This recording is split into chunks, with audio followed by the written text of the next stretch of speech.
Class নিচ্ছে ছাত্ররাই, কারণ স্কুলে শিক্ষক মাত্র একজন। গত 2 বছর ধরে এমন করেই চলছে মালদার হরিশ্চন্দ্রপুরের গাংদিয়া মাধ্যমিক শিক্ষা কেন্দ্র।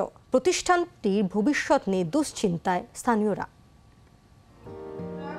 ঘর ভর্তি পড়ুয়া, ক্লাস করাচ্ছে এক খুদে। ছবিটি একটি সরকারি বিদ্যালয়ের।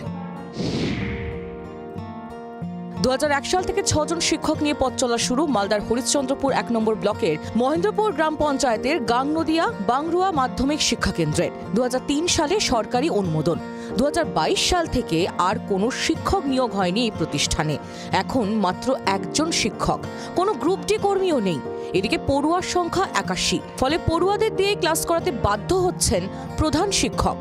পড়াশোনা হয় না, আমরা পড়াশোনা সেরকম হয় না। আমাদের মধ্যে যে সিনিয়র ছাত্র, যেগুলো সিনিয়র ছাত্র, ওদেরকে একটু দায়িত্ব দিয়ে দিই, কিন্তু ছাত্র তো ছাত্রই, খেলাধুলার ঝোঁক বেশি, তো পড়াশোনা আর কি হবে। বিডিওকে জানাইছি, এসআইকে জানাইছি, ইএনওকে জানাইছি, আর রাজ্য শিশু শিক্ষা মিশনের ডাইরেক্টরকে আমরা জানিয়েছি। এখনো পর্যন্ত শিক্ষক নিয়ে কোনো ব্যবস্থা নিয়েছে? এখনো পর্যন্ত কোনো রেসপন্স নেই। তুমি কি ক্লাসে পড়ো? 8 এ। আর তোমরা কোন কোন ক্লাস নিচ্ছ? এখন আমাদের 5, 6, 7, 8। আর তোমাদের ক্লাস কে নিচ্ছে? আমাদের হেডমাস্টার নিচ্ছে। একটাই মাস্টার, তো এই সব ক্লাস সামলাতে পারছে না, তো মাঝে মধ্যে আমরা এই ক্লাস নিই। এলাকাবাসীর আশঙ্কা, এভাবে চলতে থাকলে হয়তো খুব তাড়াতাড়ি শিক্ষক শূন্য হয়ে পড়বে স্কুলটি। এই স্কুলে কোনো ধনীপতির ছেলে নাই, মেয়ে নাই, সব গরিবের।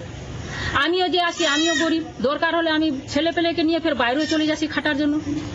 হ্যাঁ, এখানে যদি মাস্টার থাকতো গারো দুটা, তো ছেলে মেলে শিক্ষিত হতো।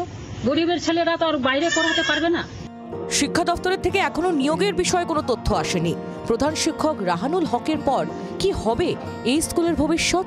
মালদা থেকে রণজয় সিংহের রিপোর্ট, জি 24 ঘন্টা।